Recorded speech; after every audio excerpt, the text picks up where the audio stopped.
أعوذ بالله من الشيطان الرجيم. بسم الله الرحمن الرحيم.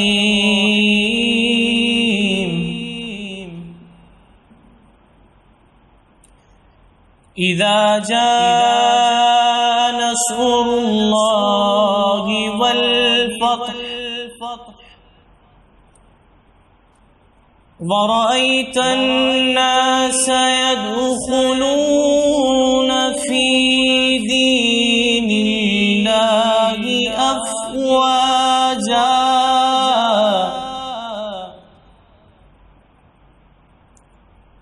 فسبح بحمد ربك واستغفره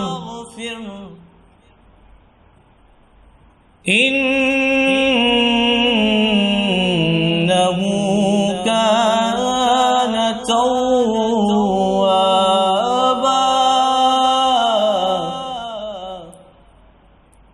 صدق الله العظيم.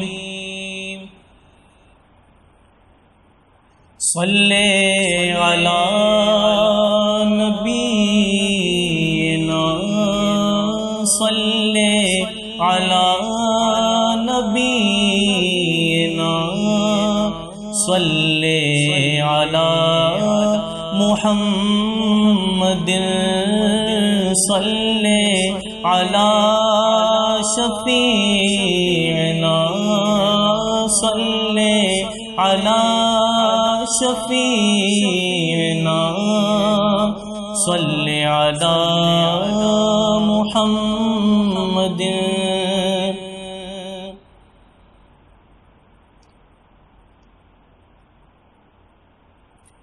مولاي صلی وسلم دائما ابدا على حبيبك خير الخلق كلهم.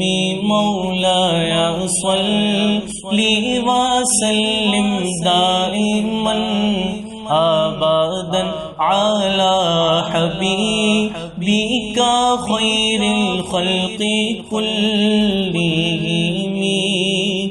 محمد سيد القونين وثقلين. محمد سيد الكونين وثقلين والفريقين من عرب ومن عجم. مولاي صلی وسلم دائما ابدا على حبيبك خير الخلق كلهم. يا ربي بالمصطفى بلغ مقاصدنا. يا ربي بالمصطفى بلغ مقاصدنا واغفر لنا ما مضى يا واسع الكرم. مولاي صلی وسلم دائما ابدا على حبيبك خير الخلق كلهم. ثم الرضا عن ابي بكر وعن عمر.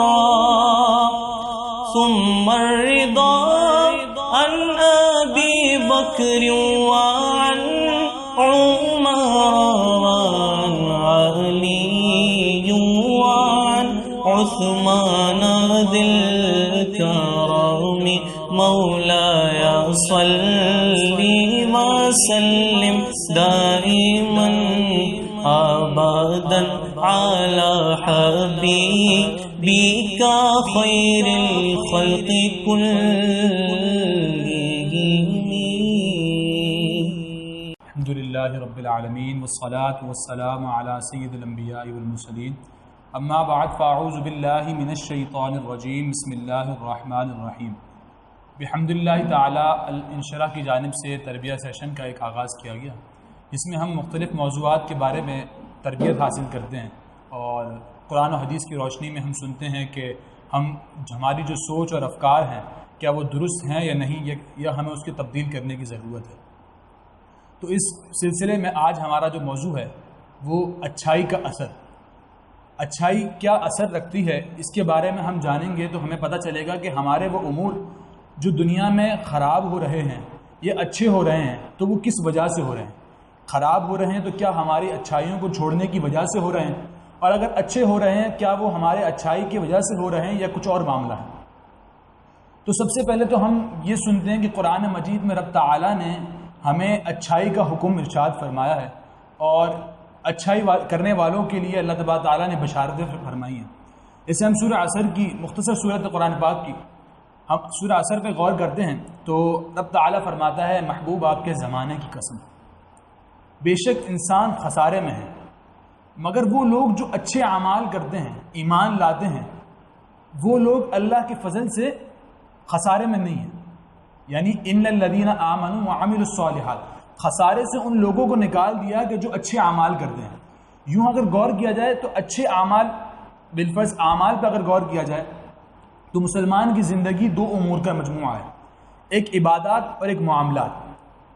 دونوں امور کے اندر اچھائیاں بھی ہیں اور برائیاں بھی ہیں۔ اب سوچ یہ آئے گی کہ عبادت کے اندر اچھائی کیسے ہے، اچھائی تو ہے، برائی کیسے آ گئی۔ تو اگر عبادت میں ریاکاری شامل ہو جائے تو وہ عبادت اچھائی نہیں بلکہ برائی بن جاتی ہے، جسے شرک اصغر فرمایا گیا کہ وہ ریاکاری، آپ کی عبادت جو ہے وہ ریاکاری کی وجہ سے آپ کے لیے وبال اور آپ کے لیے آخرت میں نقصان کا ذریعہ بن جائے گی۔ اگر معاملات پہ غور کیا جائے تو ہم تمام کے آپس میں معاملات جو ہیں وہ تمام کے تمام اچھائیوں پر بھی ہیں اور برائیوں پر بھی ہیں۔ بالفرض اگر ہم صدقہ کرتے ہیں تو یہ اچھائی ہے، بالفرض ہم صدقے میں بخل کرتے ہیں، اللہ کی راہ میں خرچ نہیں کرتے تو یہ برائی ہے۔ یہ تمام جو اچھائیاں ہیں برائیاں ہیں، یہ معاملات میں بھی ہیں اور عبادات میں بھی ہیں۔ اور رب تعالیٰ کا یہ فرمان خسارے میں وہ لوگ نہیں ہیں، اس کے اندر عمل الصالحات جو ہے اس کے اندر عبادات بھی آ رہی ہیں اور اچھا اعمال جو معاملات ہیں وہ بھی آ رہے ہیں۔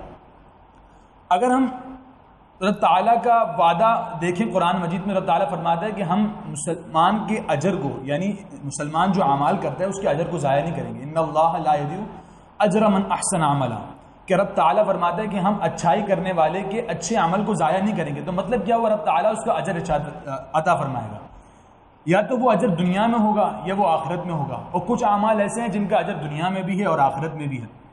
بالفرض اگر ہم غور کریں کہ صدقہ دینا، تو صدقہ دینا وہ عمل ہے کہ جس کے ذریعے اگر غور کیا جائے تو عمر میں اضافہ ہوتا ہے، اور اگر یہ تو دنیا کی فائدہ ہو گیا، اگر آخرت میں غور کیا جائے، دنیا سے رخصت ہونے کے بعد کے معاملات پہ غور کیا جائے تو قبر کا عذاب دور ہوتا ہے، قبر میں گرمی سے بچایا جاتا ہے، جہنم کی گرمی سے بچایا جاتا ہے۔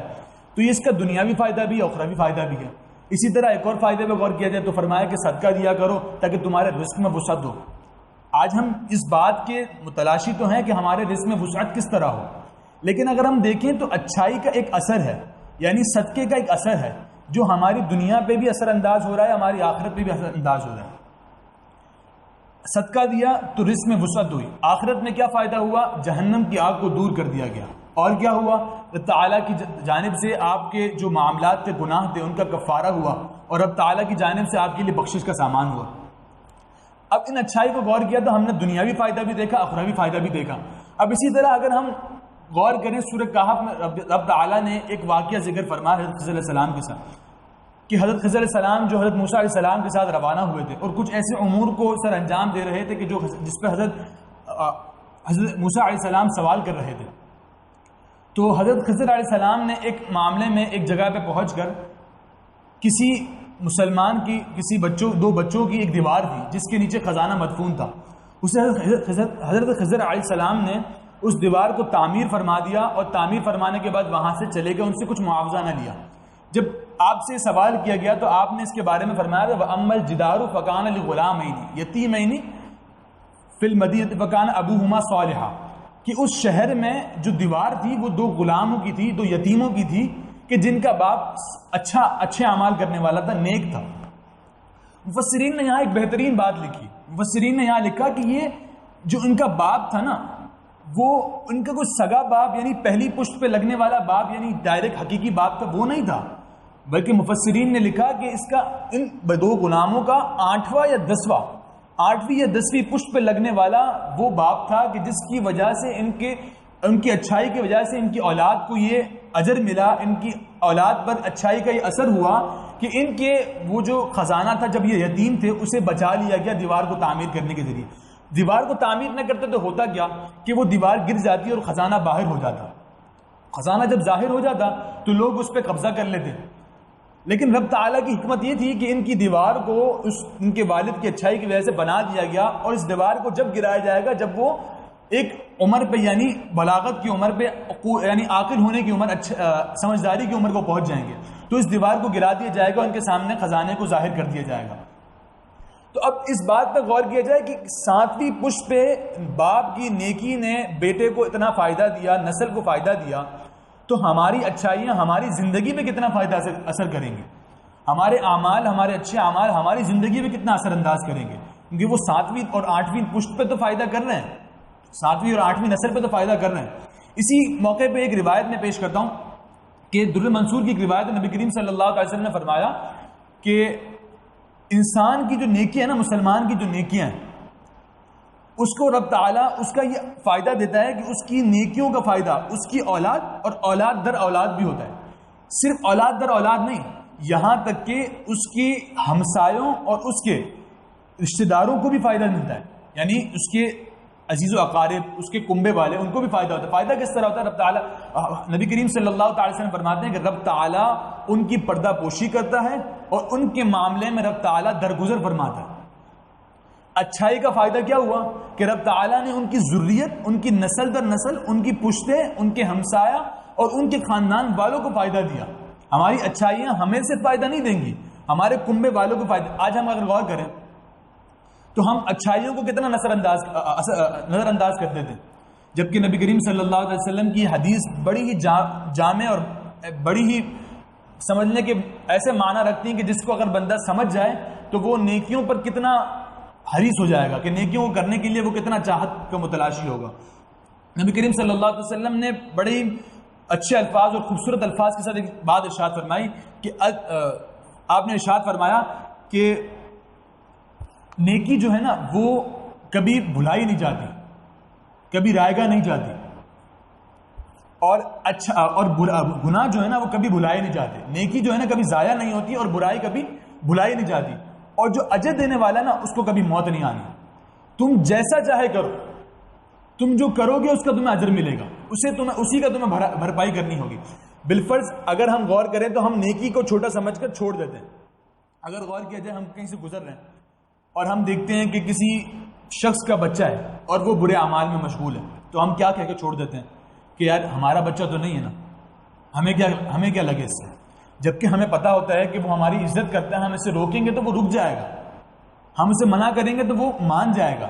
لیکن اس اچھائی کو ترک کرنے کا اثر کیا ہوتا ہے کہ اس اچھائی کے ترک کرنے کی وجہ سے کل کو وہ ہماری اولاد کا دوست بنتا ہے اور اس کی وہ برائیاں ہمارے گھر تک پہنچنا شروع ہو جاتی ہیں. آج ہم نے اس اچھائی کو ترک کر دیا، ہم نے اس بچے کو برائی سے منع نہیں کیا، لیکن اس برائی کے منع نہ کرنے کا اثر کیا ہوا، ایک اچھائی کو ترک کرنے کا، کہ وہ برائی ہمارے گھر تک پہنچ گئی. یہی بات ہے کہ ہم اچھائی کو ترک کرتے جا رہے ہیں، بالفرض حلال کھانا اور حرام کو چھوڑنا. یہ ایسی اچھائی ہے کہ جس کو اگر ہم حلال کو ترک کرتے ہیں تو ہم ایسے وبال میں پڑ جاتے ہیں کہ جس کے ذریعے حضور علیہ السلام نے خوب ارشاد فرمایا اس بارے میں کہ تم جیسا کماؤ گے نا، جیسا کھاؤ گے تم ویسے اعمال کرو گے. اسی روایت میں آپ نے اسی معاملے میں آپ نے ایک روایت شاید فرمائی کہ آپ نے فرمایا کہ انسان جس طرح کا کھاتا ہے نا اس کے اعضاء اسی طرح کے اعمال کرنے لگ جاتے ہیں. وہ چاہے نہ چاہے اس کے اعضاء، اگر وہ حلال کھاتا ہے تو اچھے اعمال پہ مشغول ہو جائیں گے، اگر وہ حرام کھاتا ہے تو اس کے اعضاء حرام کام پہ مشغول ہو جائیں گے. تو اس اچھائی کا اثر کیا ہو رہا ہے کہ ہم حلال پہ لگ رہے ہیں، حلال کھا رہے ہیں تو ہم حلال کام، اچھے کام کر رہے ہیں، اور ہم حلال کو ترک کر رہے ہیں اور حرام کھا رہے ہیں تو ہم برے کام پہ لگ رہے ہیں. تو یہ آج کا جو درس ہے نا کہ اچھائی پر عمل کرنا اور برائی کو ترک کرنا، یعنی اچھے اعمال کا اثر کیا ہے، تو اچھے اعمال کا اثر ہماری زندگیوں پر بھی ہے، ہماری اولاد کی زندگی پر بھی ہے، ہمارے کنبے کی زندگی پر بھی ہے، اور ہماری زندگی پر بھی ہے۔ اگر ہم اچھائی کو اپنے اندر اپنا لیتے ہیں تو اس کا اثر کیا ہوگا کہ ہماری دنیا اچھی ہو جائے گی، ہماری اخروی زندگی اچھی ہو جائے گی، کیونکہ رب تعالیٰ نے فرمایا فَآتَاهُمُ اللَّهُ ثَوَابَ الدُّنْيَا وَحُسْنَ ثَوَابَ الْآخِرَةِ، کہ ہم اپنے بندوں کو، اپنے غلاموں، اپنے بندوں کو جو اچھائی ہوتی ہے اس کا ثواب دنیا میں بھی عطا کرتے ہیں اور آخرت میں بھی عطا کرتے ہیں۔ مفسرین نے اس موقع پہ بڑی بہترین بات ارشاد فرمائی کہ یہ دنیا کا جو اثر ہے نا، وہ دنیا کا اثر کیا ہوگا، دنیا کا ثواب کیا ہوگا کہ ہم اسے دنیا میں ایسی زندگی دیں گے جس پر وہ قناعت کرے گا، اچھی زندگی دیں گے، حلال والی زندگی دیں گے، قناعت والی زندگی دیں گے، حرام سے بچا کے رکھیں گے۔ یہ دنیا کی زندگی ہوگی۔ اخروی زندگی کیا ہوگی کہ ہم اسے آخرت میں ذلت اور رسوائی سے بچا لیں گے، اس کا ثواب عطا فرمائیں گے، اور اسے آخرت میں جنت کی زندگی سے اسے ایک ایسا تحفہ عطا فرمائیں گے جو اس کی اچھائیوں کا تحفہ ہوگا، کیونکہ اچھائیوں کا تحفہ رب تعالیٰ نے کیا فرمایا کہ جو اچھی زندگی پہ عمل کرتے ہیں، اچھے اعمال کرتے ہیں، اس کا ثواب کچھ نہیں۔ هل جزاء الاحسان الا الاحسان، جو رب دنیا والوں کو ارشاد فرمایا کہ اچھائی کا صلہ کچھ نہیں مگر احسان، یعنی اچھائی، تو وہ رب تعالیٰ خود اچھائی کا احسان کیسے دے گا؟ اس کی ذات سے تو ایسی امید ہے کہ وہ جنت کے ذریعے اچھائی کا صلہ دے گا، تو اچھائی کا اثر جب آخرت میں ہوگا تو وہ جنت کے ذریعے ہوگا۔ رب تعالیٰ سے دعا ہے کہ ہمیں اچھائی پر عمل کرنے اور اس کے اثر پر سوچتے ہوئے رب تعالیٰ کی رضا کے لیے اچھے اعمال کرنے کی توفیق عطا فرمائے۔ وما علینا الا البلاغ المبین۔ الحمدللہ رب العالمین، الصلاۃ والسلام علی سید الانبیاء والمرسلین، اما بعد فاعوذ باللہ من الشیطان الرجیم، بسم اللہ الرحمن الرحیم۔ الحمدللہ تعالیٰ یہ ہمارا تیسرا تربیہ سیشن ہے، اور آج کا جو موضوع ہے وہ یہ ہے کہ ہم اس فتنے کے دور کے اندر دین کیسے سیکھیں۔ پہلے اس موضوع کا بیک گراؤنڈ میں تھوڑا سا ذکر کر دوں کہ ہم یہ موضوع کے اوپر بات کرنا کیوں ضروری ہے۔ اس کی سب سے بنیادی وجہ یہ ہے کہ ہم جب یہ بات کر رہے ہیں نا کہ فتنے کے دور میں دین سیکھنا، تو فتنے کے دور میں دین سیکھنا اس لیے بہت زیادہ ضروری ہے کہ یہ دین ہی ہے جس کی وجہ سے، جس کو سیکھنے کے بعد انسان فتنوں سے بچ سکتا ہے۔ اور اسی فتنے کے دور کے اندر نبی کریم علیہ الصلوۃ والسلام نے ہمیں رعایت دیتے ہوئے یہ فرمایا، صحابہ کرام سے سرکار علیہ الصلوۃ والسلام نے فرمایا کہ تم اس وقت ایسے دور کے اندر ہو کہ جس دور میں تم دین کا 10واں حصہ بھی چھوڑ دو تو ہلاک ہو جاؤ گے، لیکن ایک وہ وقت آئے گا کہ جب کوئی شخص دین کے 10ویں حصے پر بھی عمل کر لے گا تو وہ نجات پا جائے گا۔ اس کا مطلب یہ ہے کہ آج کے دور کے اندر انسان جو ہے وہ اپنے دین کی حفاظت اگر کرنا چاہ رہا ہے، اپنے آپ کو فتنوں سے بچانا چاہتا ہے، تو اس کے لیے سب سے پہلے اس کو دین سے وابستہ ہونا پڑے گا۔ اچھا، دین سے دوری کی بنیادیں کیا ہوتی ہیں، وجوہات کیا ہیں؟ وہ یہی ہوتی ہے کہ ایک تو ہم دین سیکھنے کی طرف نہیں آ رہے، اور اس کی بنیادی وجہ یہ ہے کہ ہمیں یہی نہیں سمجھ میں آتا کہ ہم دین کو سیکھیں کیسے۔ اس کے لیے اب ضرورت اس امر کی ہے کہ ہم پہلے اپنی بنیادوں کو سیٹ کریں۔ اچھا، جو سیکھنے کی طرف آتا ہے وہ بھی بڑا ماشاءاللہ محقق بن کر آتا ہے، یعنی وہ نماز پڑھنے کی طرف اگر ایک شخص آ رہا ہے تو وہ یہ کہے گا، وہ یہ اس نظریے کے ساتھ آتا ہے کہ بھئی میں نماز پڑھوں گا نا تو پہلے میں تحقیق کروں گا کہ نماز پڑھنے کا طریقہ کار کیا ہے۔ ہمارے یہاں پہ تو لڑ رہے، مجھے تو اپنی نماز ضائع کرنی نہیں ہے۔ اچھا، میں تحقیق کروں گا کہ نماز کیسے پڑھنی ہے، لیکن تحقیق کا انداز بیچارے کو آتا نہیں، جس کا نتیجہ یہ نکلتا ہے کہ پھر وہ ان مسائل کے اندر الجھ کر بحث و مباحثے میں چلا جاتا ہے، وہ تشویش میں مبتلا ہو جاتا ہے، اور پھر اس کی تحقیق میں جو ایک ایسا مسئلہ ہے کہ جس کے اندر اختلاف کی گنجائش ہو سکتی ہے، جو بنیاد نہیں ہے، اس مسئلے کی تحقیق کے اندر جب وہ بڑھتا ہے تو اتنا بڑھتا چلا جاتا ہے کہ بنیادی مسائل سے اس کی توجہ بالکل ہٹ جاتی ہے۔ اب میں جو بنیادی مسائل کہہ رہا ہوں ابھی عوامی سطح پر کہ ہم فتنوں کے دور میں دین کیسے سیکھیں، تو سب سے پہلے ہمارے پاس یہ بات متفق ہے کہ قرآن وہ ایک سورس ہے کہ جس کے تھرو ہم دین کو حاصل کر سکتے ہیں، ہم قرآن کو پڑھ سکتے ہیں۔ قرآن کے اندر کچھ آیات ایسی ہیں کہ جن کو سمجھنے کے لیے ہمیں علماء کی ضرورت نہیں ہے، جن کو سمجھنے کے لیے ہمیں کسی استاد کی بھی ضرورت نہیں۔ فار ایگزامپل اللہ تبارک و تعالیٰ نے واضح طور پر قرآن میں یہ فرمایا قل هو اللہ احد۔ اب یہ اتنی واضح آیت ہے کہ اس کو سمجھنے کے لیے اللہ الصمد، اللہ بے نیاز ہے، اللہ کی بے نیازی کو سمجھنے کے لیے. اسی طریقے سے اللہ تعالیٰ نے جو آگے سورہ اخلاص میں اپنے اوصاف بیان فرمائے، اس کو سمجھنے کے لیے ایک عام آدمی تھوڑا سا غور و تفکر کرے گا اس قرآن کی آیتوں کے اوپر تو اس کو چیزیں سمجھ میں آ جائیں گی. یہ بنیادی علم، یہ بنیادی طور پر ہمیں یہ علم حاصل کرنے کے لیے کسی کے پاس جانے کی ضرورت نہیں. قرآن میں واضح طور پر اللہ تبارک و تعالیٰ نے ہمیں یہ بات بیان فرما دی کہ بھئی نیک اعمال کرنے. ابھی جیسے یہ سورہ عصر کے بارے میں بتایا گیا، والعصر ان الانسان لفی خسر، کتنی واضح آیات ہے نا کہ انسان خسارے میں ہے. باہر کون نکلے گا؟ جو ایمان والا ہوگا، جو اعمال صالحہ کرے گا. یہ بالکل واضح آیت ہے، اس کو سمجھنے کے لیے ہمیں کسی استاد کی ضرورت نہیں ہے. تو ہم سب سے پہلے اپنا تعلق جو جوڑیں گے وہ قرآن کی ان آیات سے جوڑیں گے کہ جن میں نہ تحقیق کی ضرورت ہے، جن کے اندر نہ بہت زیادہ گہرائی میں جانے کی ضرورت ہے. آپ صرف عبارت پڑھیں گے، ترجمہ پڑھیں گے تو آپ کو بات سمجھ میں آ جائے گی. میں ابھی یہ نہیں کہہ رہا کہ قرآن سے وہ مسائل نکالنے کی طرف آپ متوجہ ہو جائیں کہ جس میں مسائل کے اندر اجتہاد کی ضرورت ہو. ابھی ہم بات کر رہے ہیں بنیادی علم کی. بنیادی طور پر انسان کو دین کے قریب آنے کے لیے قرآن کی نصیحتیں کافی ہیں. دوسری چیز، ہمارے پاس احادیث میں بھی اس طرح کی حدیثیں ہیں کہ جس میں سرکار علیہ الصلوۃ والسلام نے واضح طور پر احکامات بیان فرمائے. یہ ہماری پہلی بنیاد ہے کہ ہم اپنے عقائد کو، وہ بنیادی عقائد کو سیکھیں اس فتنے کے دور کے اندر. دوسری پھر چیز کہ اس فتنے کے دور کے اندر ہمیں علم اگر کوئی گہرائی والا سیکھنا ہے، تحقیق والا سیکھنا ہے تو وہ کیسے سیکھیں؟ جیسے الجھ رہے ہیں. اب کتنے لوگ یہ رابطہ کرتے ہیں کہ بھائی بخاری کے اندر تو نماز کا طریقہ ہی لکھا ہوا ہے، غوث اعظم تو نماز جو ہے نا وہ رفع یدین کے ساتھ پڑھتے تھے، آپ بغیر رفع یدین کے پڑھتے ہیں، یہ کیا ماجرا ہے؟ تو پہلے اس شخص کو یہ سمجھایا جائے کہ بھائی جان یہ پہلی بنیاد نہیں ہے. آپ جو سیکھنے کے لیے جس چیز کی طرف بڑھ رہے ہو نا، یہ آپ کی پہلی بنیاد نہیں ہے. پہلی بنیاد آپ کی یہ ہے کہ آپ اس بارے میں سیکھو کہ نماز پڑھنی ہے تو نماز کے بنیادی مسائل کیا ہیں.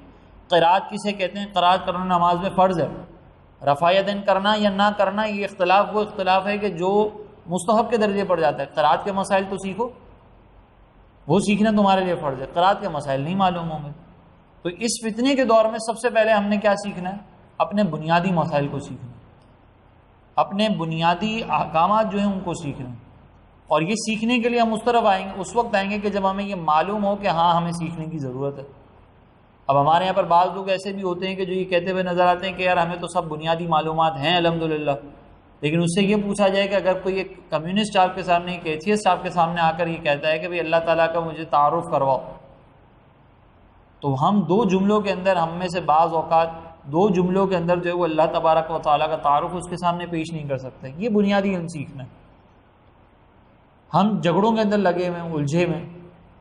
اب پہلی چیز ہمارے پاس سورس ہو گئی قرآن، دوسری سورس ہو گئی ہمارے پاس حدیث. اس کے بعد درجہ آتا ہے ہمارے پاس علماء کا کہ ہم علماء سے قرآن کو سیکھیں، حدیثوں کو سمجھیں، وہ احادیث، وہ آیات کے جن میں گہرائی میں جانے کی ضرورت ہے، گہرائی میں جانے کی نیڈ ہے.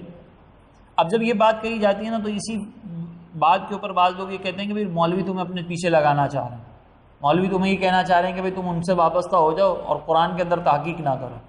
تو میں نے پہلی بات کہی کہ قرآن کی کچھ آیات وہ ہیں جو بالکل واضح ہیں، اس کو سمجھنے کے لیے ہمیں کسی عالم دین کی ضرورت نہیں ہے. دوسری بات یہ ہے، دوسری اسٹیپ کہ قرآن مجید کی وہ آیات کہ جن میں غور و تفکر کی ضرورت ہے، جن سے آپ نتیجہ خود نہیں نکال سکتے. احادیث سے آپ نتیجہ خود نہیں نکال سکتے. ان احادیث سے جب آپ ان احادیث سے نتیجہ خود نہیں نکال سکتے تو اللہ تبارک و تعالیٰ نے آپ کو یہ ذمہ داری دی ہے، فَاسْأَلُوا أَهْلَ الذِّكْرِ إِن كُنتُمْ لَا تَعْلَمُونَ، کہ اہل علم سے سوال کرو اگر تم نہیں جانتے تو جا کر پوچھیں. اب اگر میں اس کو آسان الفاظ میں اور مزید ڈیٹیل میں آگے لے کر جانا چاہوں کہ اب ہمیں سیکھنا کیا ہے، کرنا کیا ہے، یہ تو پہلے میں نے بنیادی باتیں آپ کو ذکر کر دی کہ قرآن سے وابستہ ہونا ہے، حدیث سے وابستہ ہونا ہے. قرآن میں آیات کی دو کیٹیگری ہیں، ایک کیٹیگری وہ ہے کہ جو بالکل واضح ہے، ایک کیٹیگری وہ ہے کہ جس میں ہمیں گہرائی کی ضرورت ہے. اب سب سے پہلے آپ نے اپنے عقائد کے اوپر غور کرنا ہے کہ میرے عقیدہ درست ہے یا نہیں. سب سے پہلی بنیاد یہ مسلمان ہونے کے لیے سب سے پہلی ضرورت ہے. ہمارے یہاں پر لوگوں کے عقائد کو بگاڑا جا رہا ہے. ہم لوگ دین سے اتنے دور ہو گئے کہ آج ہم اپنے عقیدے کو چھوڑتے جا رہے ہیں. اب عقیدہ کیا ہے اس کو سمجھنے کی بھی تو ضرورت ہے نا. اگر میں آسان الفاظ میں عقیدے کی تعریف سمجھانے کی کوشش کروں تو عقیدہ یقین کا نام ہے کہ مجھے اس بات کا یقین، اور وہ یقین ایسا ہے کہ اگر میرے سامنے کوئی دلائل کے انبار بھی لگا دے نا تب بھی میرے اس عقیدے کے اندر کوئی فرق نہیں آیا. فار ایگزامپل الحمدللہ ہم اللہ کو ایک مانتے ہیں. جیسے امام راضی کا وہ واقعہ ہے نا کہ امام راضی کی جب وفات کا وقت تھا تو شیطان قریب آیا اور کہا کہ بھائی میں آپ کو جو ہے وہ دلیل دیتا ہوں کہ اللہ تعالیٰ ایک نہیں ہے. تو امام راضی نے اس دلیل کا رد کیا. شیطان نے ایک اور دلیل دی, امام راضی نے اس کا رد کیا, حتیٰ کہ 100 دلائل دے دیے امام راضی نے اللہ تبارک و تعالیٰ کے ایک ہونے پر, اور شیطان اس کو رد کرتا گیا.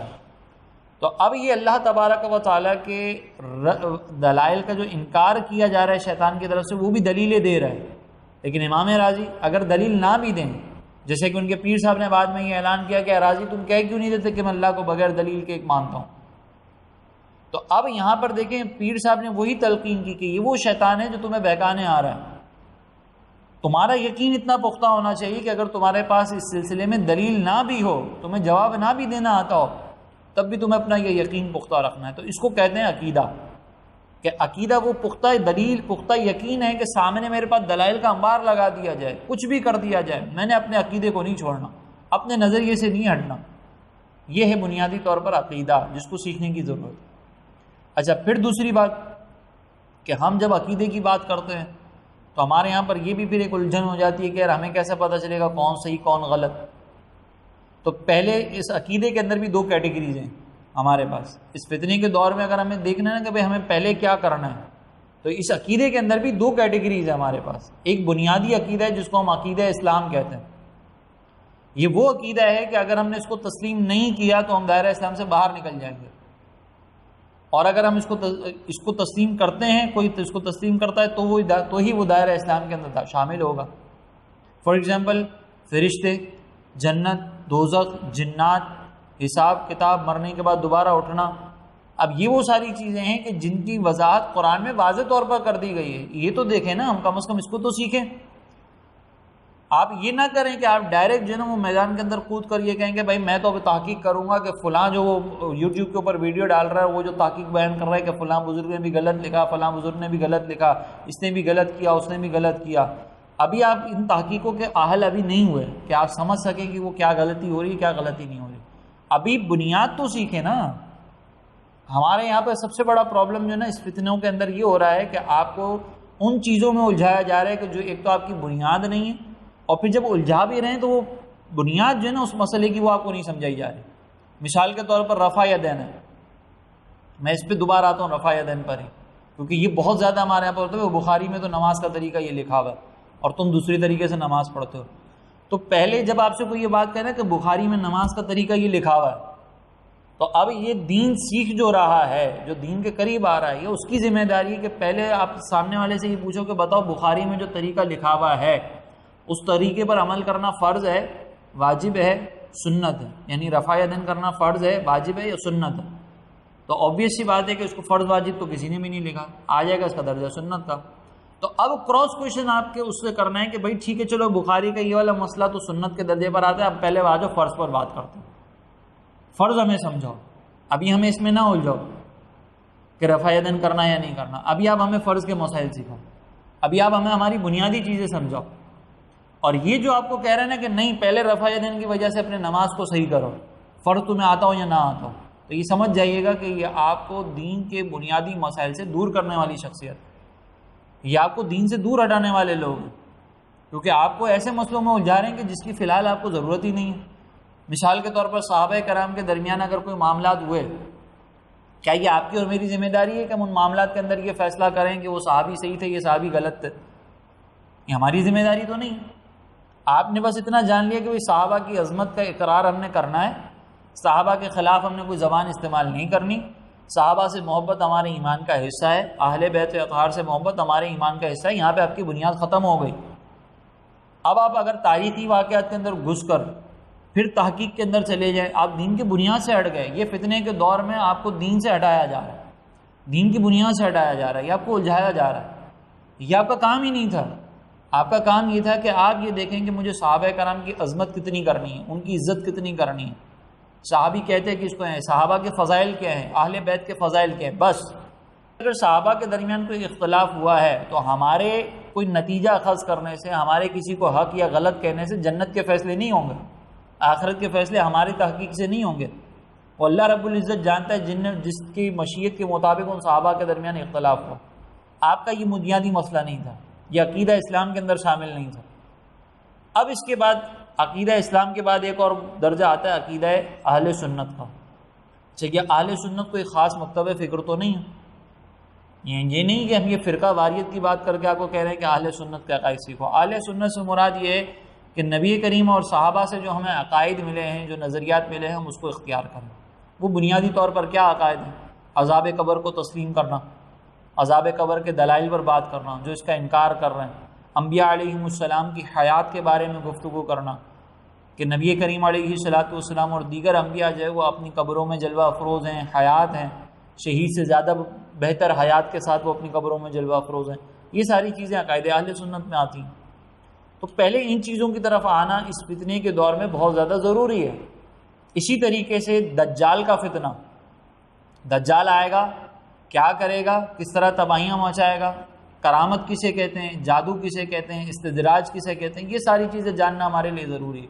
اب یہ جاننا ضروری نہیں ہے کہ فلاں بزرگ سے جو کرامت ثابت ہوئی ہے وہ صحیح ہے یا نہیں ہے. اس کے اوپر کارٹون بنا کر ہم بزرگوں کا بھی مذاق اڑائیں، اس کے اوپر ہم جو ہے نا وہ بزرگان دین کے اوپر تنقید کرتے چلے جائیں کہ بھائی بزرگ تو فلاں معاذ اللہ یہ کر رہے تھے، وہ کر رہے تھے. ابھی یہ نہیں ہے. ابھی یہ ہے کہ بھائی آگے دجال آئے گا اور دجال بھی اس طرح کی کرشماتی چیزیں ہمیں دکھائے گا. تو ہمیں یہ جج کرنے آنا چاہیے کہ بھائی یہ کرامت ہے، استدراج ہے، یہ کیا چیز ہے. ہمیں اس بارے میں جاننا بنیادی طور پر ضرور. یہ کرامتوں کا چیپٹر ہر ایک کی سمجھ میں بھی نہیں آتا. اچھا، آپ یہ سمجھ میں نہیں آتا نا ہمیں، اس وجہ سے ہم سابقہ بزرگوں کے اوپر جو ہے وہ تنقید بھی کرتے ہوئے نظر آتے ہیں. اور ہم متاثر کس سے ہو رہے ہیں؟ ان لوگوں سے متاثر ہوتے ہیں کہ جو ہمارے سامنے کرامت کے نام پر کچھ اور کارنامے کر کے دکھا رہے ہوتے ہیں. تو یہ بنیادی طور پر ہمیں عقائد کے اعتبار سے سیکھنا اس دور کے اندر ضروری ہے. پھر دوسری بات یہ بھی ہمارے یہاں پہ کہا جاتا ہے کہ یار ان جھگڑوں میں، مولویوں کے جھگڑوں میں نہ پڑو، یہ مولوی لڑتے رہیں گے، یہ فرقہ اس کو غلط کہتا رہے گا، وہ اس کو غلط کہتا رہے گا. یہ ہماری ذمہ داری ہے اس معاملے کے اندر. میں نے آپ کو پہلے کیا کہا تھا کہ ہمیں رفع یدین کے معاملات کے اندر الجھنا نہیں، اس کی تحقیق نہیں کرنی، کیونکہ وہ ثانوی حیثیت رکھتا ہے. لیکن عقیدے کے معاملے میں ہمیں تھوڑی سی تحقیق بھی کرنی ہے. ایک طرف تحقیق نہیں کرنی بہت زیادہ، جس کے اندر ہم الجھے ہوئے ہیں، اور جہاں تحقیق کرنی ہے وہاں پہ ہم دور ہٹے ہوئے ہیں. اور ہم کسی کے صحیح اور غلط ہونے کا فیصلہ کس بات پہ کر رہے ہیں؟ اس بات پہ کر رہے ہیں کہ فلاں جو مولوی صاحب ہیں نا وہ کرامتیں بہت بیان کرتے ہیں اور ان کی کرامتوں کا مذاق اڑا رہے ہیں. فلاں مولوی صاحب جو ہے نا وہ جو ہے نا نیاز کر رہے ہوتے ہیں اور نیاز کے اوپر الٹے سیدھے دلائل دے رہے ہوتے ہیں، تو وہ میں ان کو نہیں مانوں گا. یا وہ فلاں مولوی صاحب جو وہ نیاز کو نہیں مانتے تو میں ان کو نہیں مانوں گا. یہ چیزیں بعد میں آتی ہیں. اس سے پہلے کے کچھ دلائل ہیں جس کی تحقیق کرنا ہمارے لیے ضروری ہے. آپ کے دور کے اندر کچھ ایسے بھی لوگ ہیں کہ جو حدیثوں کا انکار کرتے ہیں، مانتے ہی نہیں حدیثوں کو. وہ کہتے ہیں بس قرآن کی آیتیں ہمارے لیے کافی ہیں اور 20-25 چیزیں جو سنت سے ثابت ہیں وہ کافی ہیں، حدیثوں کی ضرورت ہی نہیں. تو بھائی حدیثیں ہمارے دین کا ایک بہت بڑا مجموعہ ہے. اگر آپ کو تحقیق کرنی ہے نا مسائل سے ہٹ کر، اگر آپ کو تحقیق کا شوق ہے تو پھر اس بارے میں تحقیق کریں، اس بارے میں سیکھیں، اس بارے میں جانیں. اب کن علماء سے وابستہ ہونا ہے؟ دوسری بات یہ تو میں نے چیزیں بتائیں کہ بھئی عقائد کے طور پر ہمیں یہ چیزیں سیکھنی ہے. کہ عقائد کن سے سیکھنا ہے، کن علماء سے وابستہ ہونا ہے.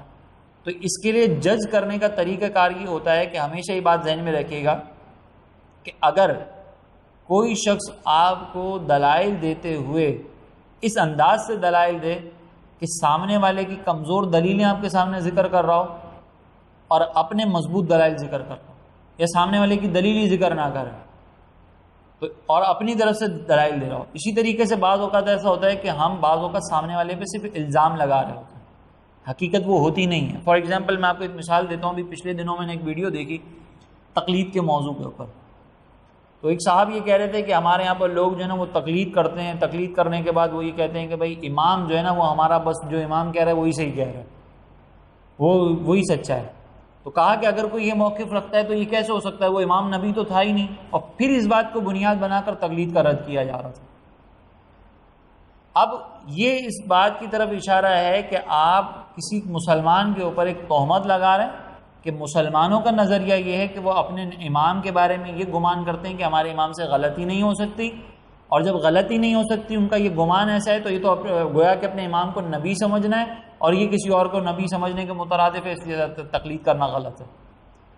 اب تھوڑا سا عقل استعمال کرنی چاہیے ہمیں، تھوڑی سی عقل، کہ کیا ایک مسلمان یہ تصور کر سکتا ہے کسی عام آدمی کو نبی کے درجے پر؟ نہیں کر سکتا، اور یہ کسی کا موقف نہیں کہ ہمارے امام غلط نہیں ہو سکتے۔ آپ مقلدین جو ہیں ان کے بارے میں جا کر پہلے ان سے پوچھے تو صحیح کہ آپ تقلید کر رہے ہیں تو کیوں کر رہے ہیں، تقلید کے کیا مفاہیم ہیں، اور اس سے پوچھیں کہ جس کو تقلید کے بارے میں کچھ پتہ بھی ہو۔ اب مثال کے طور پر آپ کسی کے پاس چلے جائیں تقلید کے بارے میں پوچھنے کے لیے، اور اس کو خود نہ پتہ ہو کہ تقلید کسے کہتے ہیں، وہ کہے گا کہ بھائی ٹھیک ہے ہماری تو ہمارے امام پر آنکھیں بند ہیں، وہ آپ کو سمجھائے گا نہیں۔ اگر آپ اس سے کراس کویشچنس کریں گے تو وہ ڈانٹ کر آپ کو بات بتائے گا۔ تو ایسے شخص کے پاس نہ جائیں، سمجھدار کے پاس جائیں، سمجھدار کے پاس۔ سمجھدار مسجد کے امام صاحب ہوں یہ ضروری نہیں ہے، مسجد کے مؤذن صاحب ہوں یہ ضروری نہیں ہے۔ ہم بعض اوقات مسجد کے مؤذنین سے، مسجد کے ائمہ سے، جن کو دین سکھانے بھی نہیں آتا، ان سے دین سیکھ رہے ہوتے ہیں۔ جانا ہمیں سمجھدار عالم دین کے پاس ہے کہ جو آپ کو بالکل بنیاد سے لے کر چلے گا۔ جیسے تقلید کا موضوع ہے تو وہ آپ کو پہلے تقلید سمجھائے گا کہ تقلید ہوتی کیا ہے، اس پر دلائل کیا ہیں، پھر وہ آپ کی بات کو سمجھے گا۔ اس پر بھی میں آپ کو ایک مثال دیتا ہوں۔ ابھی ریسنٹلی جو ہے، اگرچہ یہ بنیادی موضوع تو نہیں ہے، لیکن کسی نے مجھ سے سوال پوچھا کہ بھئی آپ لوگ جو ہے نا وہ نیاز کرتے ہیں، تو یہ نیاز کرنا تو یہ سمجھ ہی نہیں آتا مجھے۔ ابھی ربیع الاول کے دن چل رہے تھے تو اس پر یہ بات پوچھی اس نے، تو میں نے کہا کیوں نہیں سمجھ میں آتا؟ بولا ہم تو بس اللہ کے نام کا کھاتے ہیں، اللہ کے نام کا کرتے ہیں۔ تو پھر میں نے اس سے اور مزید کوئی بات ہی نہیں کی، نہ میں نے اس کو دلائل دینے کی کوشش کی۔ میں نے اس سے صرف اتنا پوچھا، میں نے کہا کہ اگر ہم اللہ کی راہ میں کسی کو کھانا کھلائیں اور اس کا ثواب کسی کو ایصال کر دیں تو کیا یہ صحیح ہے؟ تو اس نے سامنے سے کہا بالکل صحیح ہے۔ تو میں نے کہا نیاز اسی چیز کا نام ہے کہ ہم اللہ کی راہ میں کسی کو کھانا کھلاتے ہیں، اس پر جو ثواب ملتا ہے وہ ثواب ہم جو ہے وہ غوث اعظم کی بارگاہ میں پیش کر دیتے ہیں، اس کو 11ویں کی نام نیاز کہہ دیتے ہیں۔ تو اب یہاں پہ جب اس کو بنیادی چیز بتائی نا تو اس نے کہا اچھا نیاز میں یہ ہوتا ہے؟ میں نے کہا بالکل یہ ہوتا ہے۔ اب اس کے مطلب یہ ہے کہ وہ جو اس کے ذہن میں فیڈ کیا گیا تھا نا نیاز کے بارے میں، غلط ہے غلط ہے غلط ہے، وہ بنیادی غلط ڈالی گئی تھی اس کے ذہن میں۔ اس کو یہ بات بتائی گئی تھی کہ بھئی یہ لوگ یہ کہتے ہیں کہ نیاز جو ہے وہ ہم فلاں بزرگ کے نام پر کر رہے ہیں تاکہ ہمیں فلاں بزرگ کا تقرب مل جائے۔ یہ تو کسی مسلمان کا تصور ہی نہیں۔ اس بنیاد پر نیاز کو شرک بھی کہا جا رہا ہے تہمت باندھ کر، اس بنیاد پر نیاز کو بدعت بھی کہا جا رہا ہے، حرام بھی کہا جا رہا ہے، اور لگائی تہمت تھی۔ تو آپ کسی ایسے شخص کے پاس جائیں کہ وہ آپ کو دوسرے والے کا موقف، سامنے والے کا موقف بھی صحیح طور پر بتائے، بھئی ان کا موقف یہ ہے، ان کے دلائل یہ ہیں، ہمارا موقف یہ ہے، ہمارے دلائل یہ ہیں، تاکہ پھر آپ کو چیز سمجھنے میں۔ اور اب پھر دوسری بات یہ کہ یہ یاد رکھیے گا کہ کبھی بھی دین سیکھنے کے سلسلے میں اگر آپ تحقیق کرنا چاہ رہے ہیں تو تحقیق کا ایک بنیادی اصول یہ ذہن میں رکھیں کہ کبھی بھی ایک آیت یا ایک حدیث سے نتیجہ نہیں نکلتا۔ اگر آپ کہیں کہ ایک آیت یا ایک حدیث کو سامنے رکھ کر میں نتیجہ نکالوں تو بعض اوقات وہ جو آپ کا نتیجہ ہوگا نا وہ دوسری 10 آیات اور 10 احادیث کے خلاف ہوگا، اور جب وہ 10 آیات 10 احادیث کے خلاف ہوگا تو اس کا مطلب کیا بنے گا کہ آپ نے اس ایک موقف کی وجہ سے ان کا رد کر دیا۔ اس کی بھی میں آپ کو ایک مثال دیتا ہوں۔ جیسے ہمارے یہاں پر یہ کہا جاتا ہے کہ جو نا نبی کریم علیہ الصلوۃ والسلام کو یا کسی اور شخص کو اللہ کے علاوہ علم کا غیب ہی نہیں ہے، کیونکہ اللہ تعالیٰ نے فرمایا کہ عالم الغیب فلا یظہر علی غیبہ احد، کہ غیب کا جاننے والا اپنے غیب پر کسی کو واقف نہیں کرتا۔ اب یہ قرآن کی ایک آیت ہے نا، یہ قرآن کی ایک آیت ہے۔ اب آپ نے کہا کہ ہاں یار قرآن میں تو واضح طور پر آ رہا ہے، لیکن آپ نے صرف اس ایک آیت کو دیکھا ہے۔ قرآن میں ایسی دوسری آیات بھی ہیں جس سے یہ ثابت ہوتا ہے کہ اللہ تبارک و تعالیٰ کی رضا ہو تو اللہ کی رضا سے بہت سارے امور جو ہے وہ رسول اور انبیاء جانتے بھی ہیں۔ جیسے ایک آیت ہے وما هو علی الغیب بدنی، کہ نبی غیب بتانے میں بخل نہیں کرتے۔ اسی طریقے سے اللہ تبارک و تعالیٰ نے ایک اور مقام پر ارشاد فرمایا کہ اللہ تعالیٰ اپنے رسولوں میں سے جسے چاہے اس پر ظاہر فرما دیتا ہے اپنے علم غیب کو۔ تو اب اس کا مطلب یہ کہ قرآن کی 2 آیتیں آپ کے سامنے آئی ہیں۔ جب 2 آیتیں آپ کے سامنے آئی ہیں نا تو آپ کو ان 2 آیتوں کو سامنے رکھ کر پھر کوئی ایسا عقیدہ بنانا ہوگا کہ آپ کا ایک آیت پر جب عمل کریں تو دوسری آیت کا رد نہ بنے۔ اسی طرح اس فتنے کے دور کے اندر بہت سارے لوگ آپ کو یہ بھی کہیں گے کہ تمہیں مولویوں کی ضرورت نہیں ہے، خود قرآن پڑھو، خود قرآن سے نتیجہ نکالو۔ تو یہ ذہن میں رکھیے گا کہ جو آپ کو یہ کہتا ہوا نظر آئے نا کہ خود نتیجہ نکالو، تو وہ آپ کے لیے انتہا درجے کا خطرناک شخص ہے۔ جو آپ کو یہ کہتا ہوا نظر آ رہا ہے کہ خود نتیجہ نکالو، کیوں خطرناک شخص ہے؟ وجہ اس کی یہ ہے کہ جب وہ آپ سے یہ بات کہے نا، اس کو آپ سامنے سے ایک سوال یہ پوچھیے گا کہ آپ مجھے جو ترغیب دے رہے ہیں کہ خود نتیجہ نکالو، تو ماشاءاللہ آپ بھی خود نتائج نکال کے ماہر ہو چکے ہوں گے، کیونکہ آپ نے تو کثرت سے نتائج نکالے ہوں گے، کثرت سے قرآن کے اندر غور کیا ہوگا، تفکر کیا ہوگا، نتائج اخذ کیے ہوں گے، تو آپ ماشاءاللہ اتنے بڑے محقق ہیں۔ اب میرا آپ سے ایک سوال یہ ہے، میں آپ کے سامنے قرآن کی ایک آیت رکھتا ہوں، آپ مجھے اس کا نتیجہ نکال کے بتا دیں، تو پھر میں کسی مولوی کے پاس نہیں جاؤں گا اور مجھے طریقہ بتا دیں کہ اس کا نتیجہ کیسے نکلتا ہے۔ وہ قرآن کی آیت کیا ہے وہ بھی میں آپ کو بتا دیتا ہوں۔ اللہ تبارک و تعالیٰ نے طلاق یافتہ عورت کی عدت کو بیان فرمایا، وَالْمُطَلَّقَاتُ يَتَرَبَّصْنَ بِأَنفُسِهِنَّ ثَلَاثَةَ قُرُوء، ٹھیک ہے، سورہ بقرہ کی آیت ہے، غالباً دوسرے پارے میں۔ تو آپ جب اس شخص کو یہ کہیں نا کہ اللہ تعالیٰ نے یہاں پر فرمایا کہ طلاق یافتہ عورتیں اپنے آپ کو 3 قروء تک روکے رکھیں، تو آپ اس سے کہیں کہ اصل میں یہاں پہ مسئلہ یہ کہ آیت جو ہے نا اس کے اندر لفظ قروء استعمال ہوا، اور اس قروء کے 2 مطلب بنتے ہیں۔ ایک تو وہ ایام مخصوصہ جس میں عورتوں کے لیے نمازیں وغیرہ معاف ہوتی ہیں، اور ایک جو ان ایام کے درمیان گیپ ہوتا ہے نا، پاکی کے ایام جو ہوتے ہیں وہ مراد ہے۔ ایام مخصوصہ کو حیض کہتے ہیں اور پاکی کے ایام کو طہر کہتے ہیں، تو لفظ قروء سے دونوں ہی مراد ہے۔ امام شافعی یہ فرماتے ہیں کہ یہاں پہ طہر مراد ہے، امام اعظم یہ فرماتے ہیں کہ یہاں پر حیض مراد ہے۔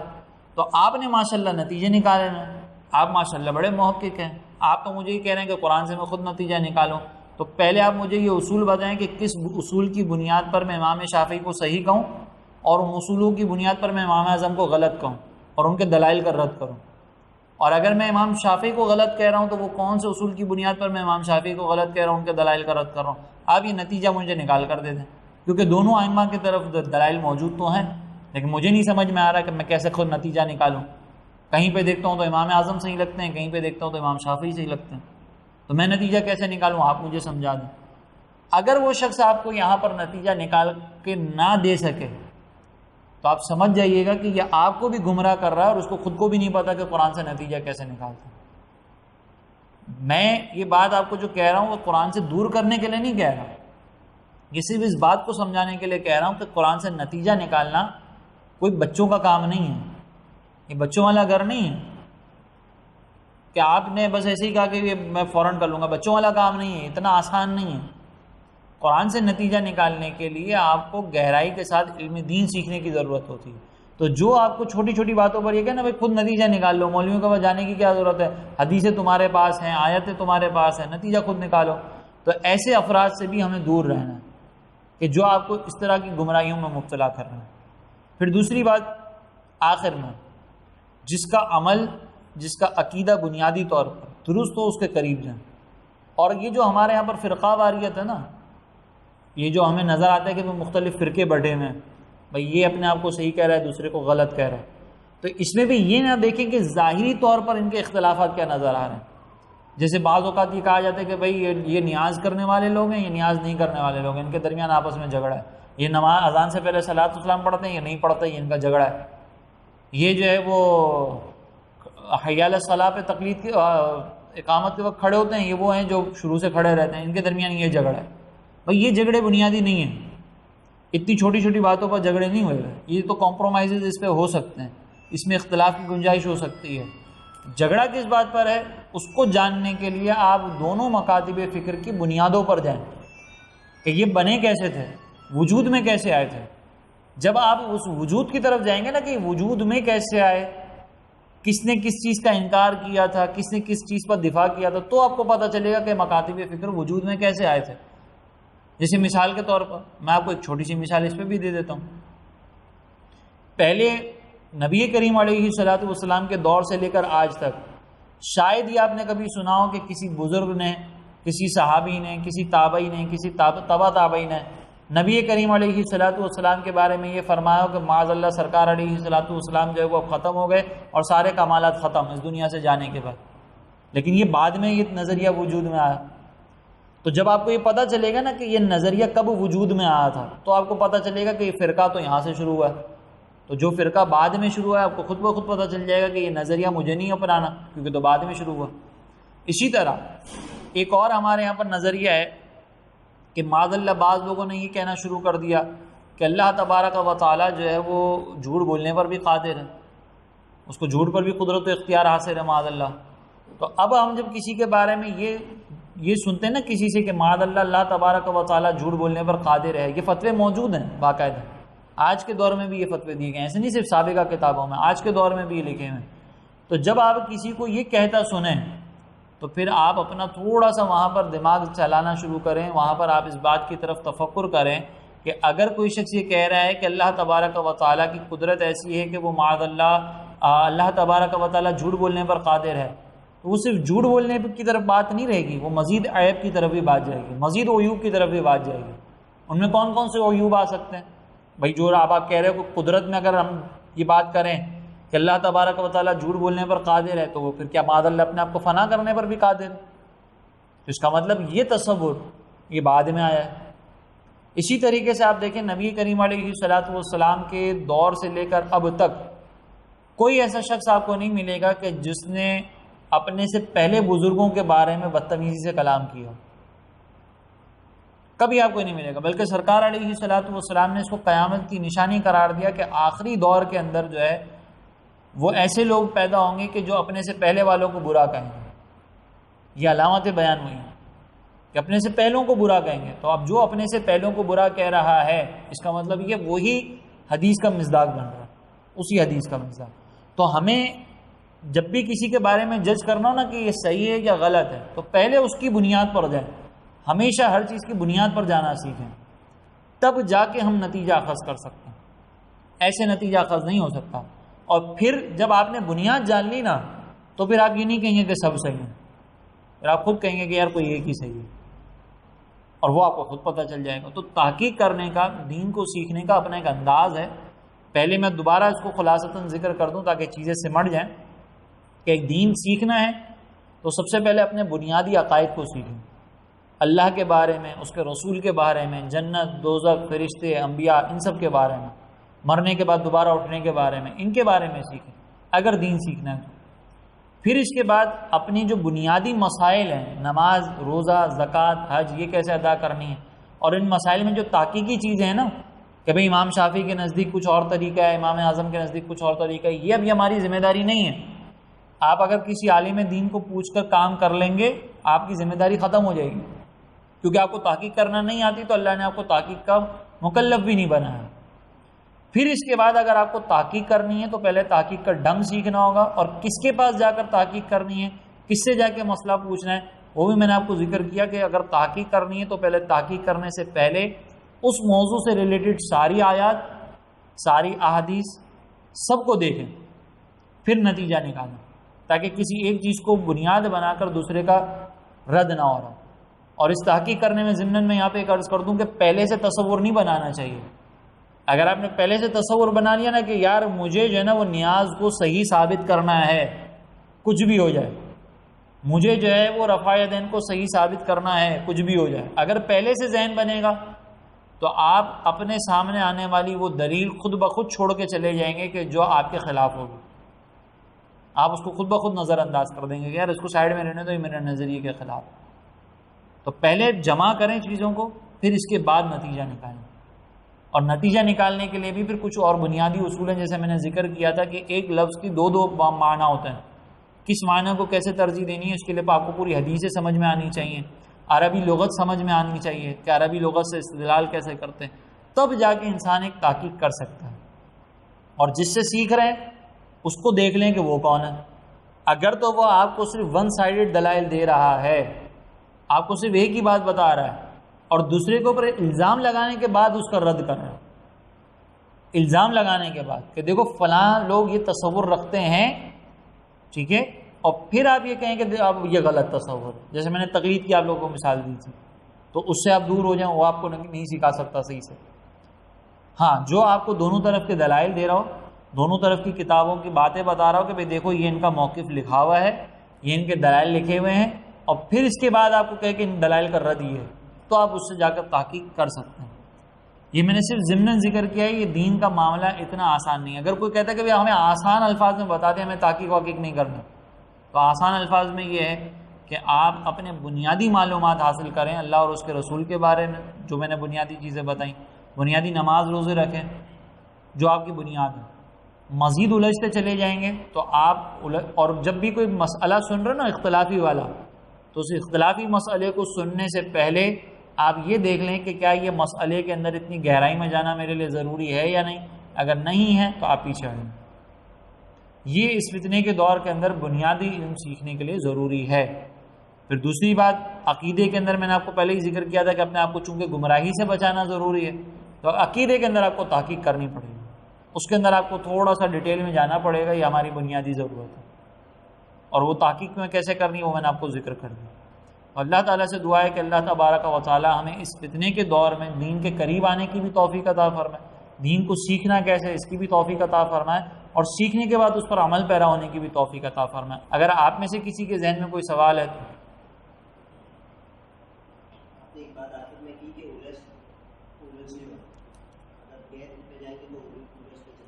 ایک اعتراض یہ ہوتا ہے کہ بھائی دین تو آسان ہے، اس میں اتنی تنگی نہیں ہے، تو پھر الجھیں گے کیسے؟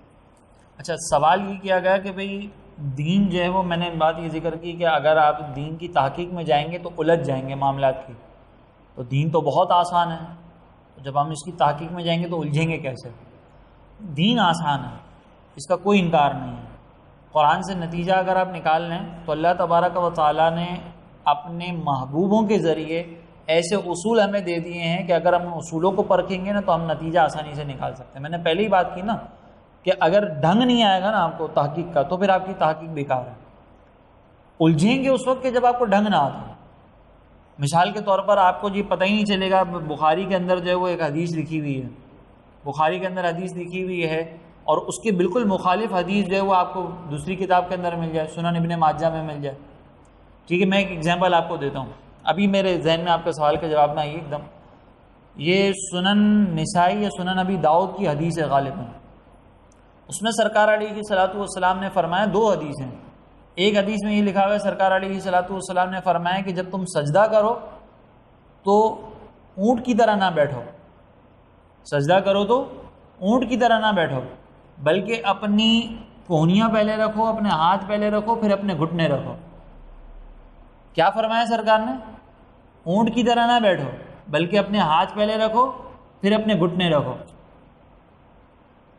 اب آپ مجھے بتائیں، یہ صحیح حدیث ہے، اس کی سند میں کسی کو کوئی اختلاف نہیں ہے، سند اس کی بالکل درست ہے، الفاظ بھی یہی جو میں نے کہا، لیکن آپ اس کے دوسرے نیچے حدیث پڑھیں گے نا تو اس میں سرکار علیہ الصلوۃ والسلام کے یہی الفاظ موجود ہیں کہ تم جو ہے وہ اونٹ کی طرح نہ بیٹھو، اونٹ کی طرح سجدہ نہ کرو بلکہ پہلے اپنے گھٹنے رکھو، پہلے اپنے گھٹنے رکھو، پھر اپنے ہاتھ رکھو۔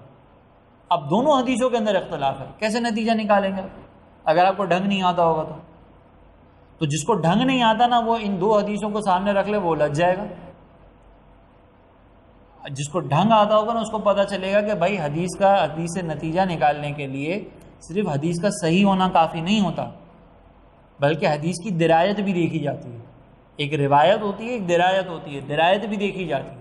درایت کا مطلب یہ کہ ہماری کوئی عقلی دلیل کے واضح خلاف تو نہیں ہے یہ، جیسے مثال کے طور پر سرکار نے کیا فرمایا، اونٹ کی طرح نہ بیٹھو، ایک حدیث میں کیا فرمایا، اونٹ کی طرح نہ بیٹھو بلکہ اپنے ہاتھ پہلے رکھو اور گھٹنے بعد میں رکھو۔ تو اونٹ تو بیٹھتا ہی ایسے کہ ہاتھ پہلے رکھتا ہے اور گھٹنے بعد میں رکھتا ہے، تو ایک طرف سرکار فرما رہے ہیں نہ بیٹھو، اور طریقہ کیا بیان کر رہے ہیں، جو اونٹ کو بیٹھنے والا ہے۔ تو اس کا مطلب یہ جو پہلی حدیث بیان کی گئی ہے اس کے اندر کچھ مسئلہ ہوا ہے، راوی کو بیان کرنے میں غلطی ہوئی ہے، راوی اگرچہ معتبر تھا لیکن راوی کے بیان کرنے میں وہ غلطی ہوئی ہے۔ یہ کس نے بتایا؟ جس کو ڈھنگ آتا ہے۔ ہمیں ان علماء نے بتایا نا کہ جن کو ڈھنگ آتا ہے استدلال کرنے کا، انہوں نے کہا کہ بھائی اس حدیث سے استدلال نہیں کر سکتے، لیکن جس کو ڈھنگ نہیں آتا وہ تو الجھ جائے گا کہ یار یہ سمجھ ہی نہیں آ رہا کیسا نتیجہ نکالوں۔ اور میں آپ کو یہ بتاؤں کہ یہ جو پہلی والی حدیث جو میں نے آپ کو بیان کی نا، اس سے بھی لوگوں نے نتیجے نکالا اور سوشل میڈیا پہ بیان کر رہے ہیں۔ تو جس کو ڈھنگ نہیں آئے گا وہ الجھتا چلا جائے گا اور الجھاتا چلا جائے گا لوگوں کو۔ تو دین آسان ہے، ہم اگر نا اہلی اور لا علمی کے ساتھ دین کے اندر تحقیق کرنے جائیں گے نا تو پھر ہم اپنی نا اہلی کی وجہ سے الجھ رہے ہیں، دین کا قصور نہیں ہے۔ ٹھیک ہے، اور کوئی سوال اگر کسی کے ذہن میں؟ نارملی جو بات ہوئی کہ کچھ صورتیں ایسی ہیں، کچھ آیات ایسی ہیں جو بالکل سہل ہے، آسان ہے، سمجھ آ جاتی ہے اور اسی سے ہم آدمی کو نتیجہ نکالنا چاہیے، اپنے لیے راہ تلاش کرنی چاہیے۔ لیکن کئی آیات ایسی بھی ہیں جو دیکھنے میں ترجمہ جب اس کا پڑھیں تو بہت آسان اور سہل نظر آتی ہیں، لیکن ان میں بھی کافی ایسی باتیں ہوتی ہوں گی یا کافی ایسی تفصیل ہوتی ہوگی، تو اس میں فرق کس طرح کیا جائے؟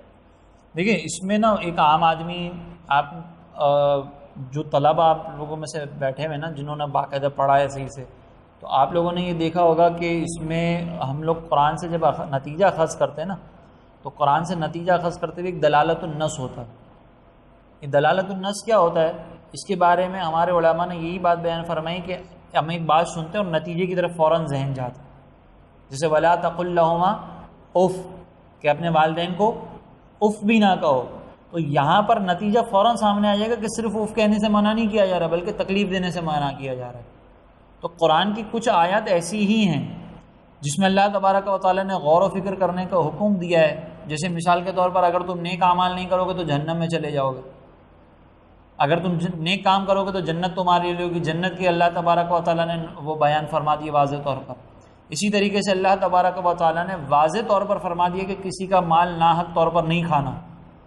اب یہ ناحق نہیں کھانے کی بہت ساری صورتیں تو ایسی ہوں گی جو اجتہادی ہوں گی، لیکن بہت ساری ایسی صورتیں جو آپ اور میں بہت آسانی سے سمجھ سکتے ہیں۔ ہم نہیں کہتے کسی کو چلتے پھرتے تم حرام کھا رہے ہو، ایک رشوت لیتا ہوا ہمیں نظر آ رہا ہے، ہم اس کو بولتے ہیں حرام کھا رہے ہو، تو ہم یہ حرام کھا رہے ہو لفظ حرام ہمارے منہ سے کیوں نکل رہا ہے عام آدمی کے منہ سے؟ کیونکہ اس کے ذہن میں یہ آیت موجود ہے۔ عام آدمی کے لیے جو بنیادی مسائل ہیں نا، بنیادی مسائل کی میں بات کر رہا ہوں، نصیحت حاصل کرنے کی میں بات کر رہا ہوں، وہ بہت واضح طور پر بیان کر دی ہیں، وہ عام آدمی کو گہرائی میں جا کر دیکھنے کی ضرورت ہی نہیں پڑے گی، عام آدمی اسی میں غور و تفکر کر سکتا ہے۔ اور جہاں اس کو تھوڑا سا ایسا فیل ہوگا نا کہ یار اس میں ہے، تو وہ خود ہی سمجھ جائے گا کہ یہ میرے کام، میرے مطلب میں اس سے نتیجہ بھی نہیں نکال سکتا جب تک میں ڈھنگ نہ سیکھوں۔ تو عام آدمی اس میں جج کر لے گا، وہ اس کو خود پتہ چل جائے گا کہ قرآن کی کرامت ہے کہ اللہ تبارک و تعالیٰ نے جو عام آدمی کے غور و تفکر کے لیے آیات نازل کی ہیں نا، وہ بالکل سہل اور آسان انداز میں بیان کی ہیں کہ ایک اگر گاؤں میں بیٹھا ہوا شخص بھی اگر اردو پڑھنا جانتا ہو، عربی سمجھتا ہو، تو وہ بھی سے نتیجہ نکال لے گا۔ تو یہ جج کرنا انشاءاللہ جو قرآن سے وابستہ ہو جائے گا نا، اس کو سمجھ میں آ جائے گا انشاءاللہ۔